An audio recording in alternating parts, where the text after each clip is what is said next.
وہ اپنے خیالات میں اتنی گم تھی کہ اس نے مجھے نہیں دیکھا، یہاں تک کہ میں اس کے قریب پہنچ گئی۔ تھوڑی دیر میں ہمارا ڈرائیور آ گیا اور ہم دونوں بہنیں گاڑی میں بیٹھ گئیں۔ راستہ بھر میں چپ رہی، نہ ہی آئمہ کچھ بولی۔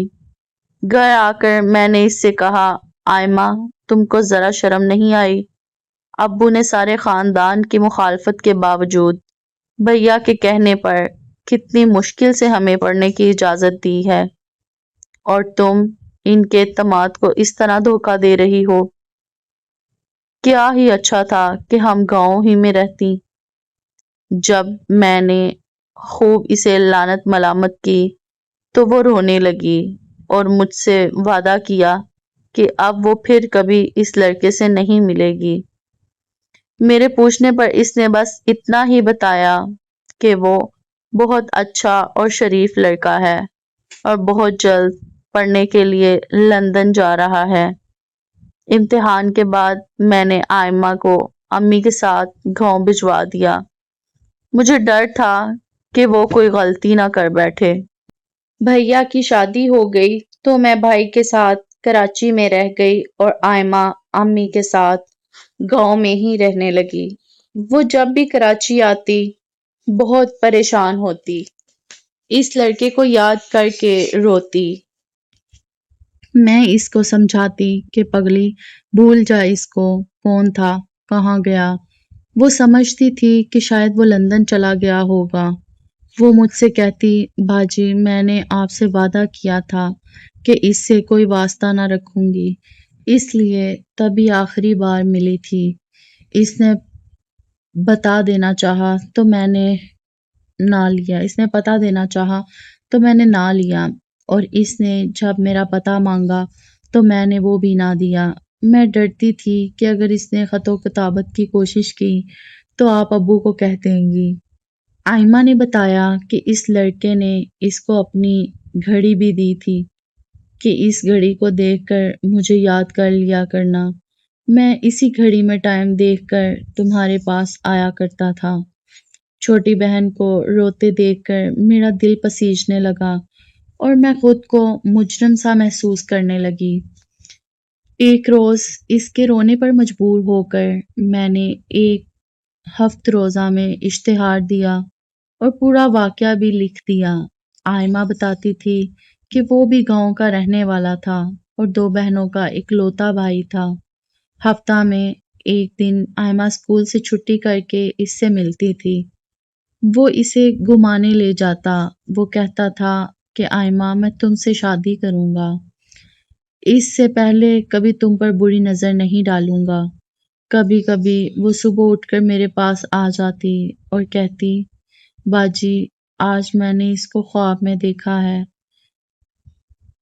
میں اپنی بہن کو سمجھاتی کہ دیکھو تم ابھی نہ سمجھ ہو، مردوں کو نہیں جانتی، وہ تو تم کو بھول بھی چکا ہوگا۔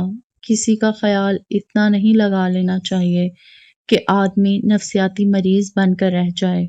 وہ بیچاری چپ رہ جاتی، اپنا دکھ میرے سوا کسی اور سے بانٹ بھی تو نہیں سکتی تھی۔ چند روز کراچی میں رہ کر وہ گاؤں چلی گئی۔ اس کے جانے کے بعد بھائی میرے لیے اپنے ایک دوست فیروز کا رشتہ لائے۔ اس کی بہن اور امی ہمارے گھر 1-2 بار آ چکی تھیں۔ انہوں نے مجھے دیکھا اور پسند کر لیا۔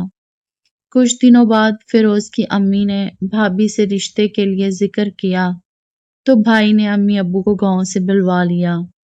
میرے والدین نے لڑکے کو دیکھا اور سوچا کہ رشتہ اچھا، ہماری لڑکی بھی کافی پڑھ لکھ گئی ہے، اب کسی ان پڑھ سے نباہ مشکل ہے۔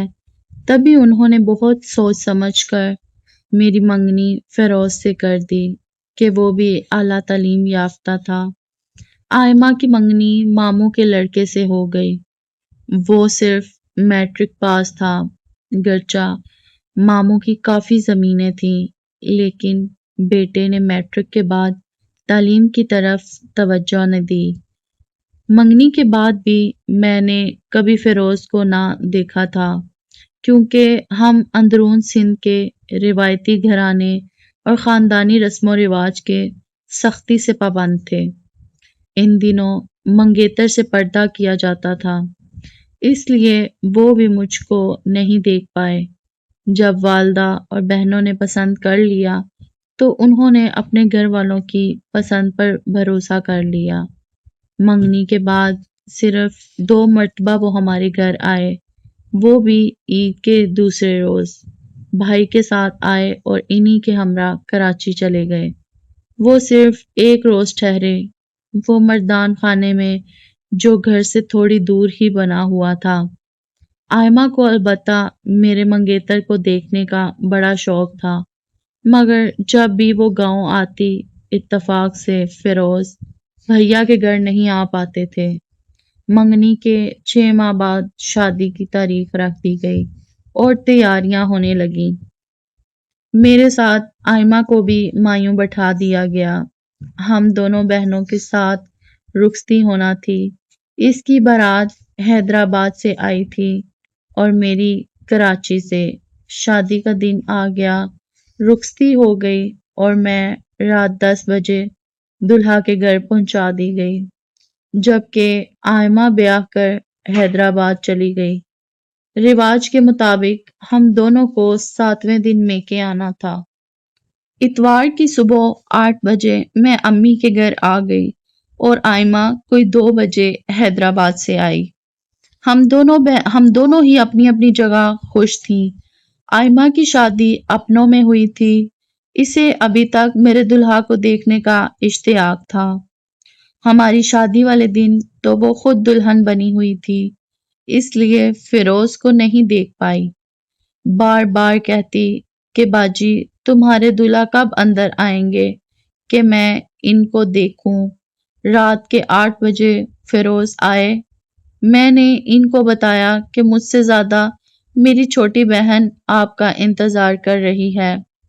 میں آئمہ کو کمرے میں لے آئی۔ اس کو دیکھتے ہی وہ بجھ کر رہ گئے، بولے آئمہ تم؟ وہ بھی حیران تھی، بولی وجاہت تم؟ میں فیروز کا نام وجاہت سن کر حیران رہ گئی۔ پتہ نہ تھا کہ اس کے 2 نام ہیں۔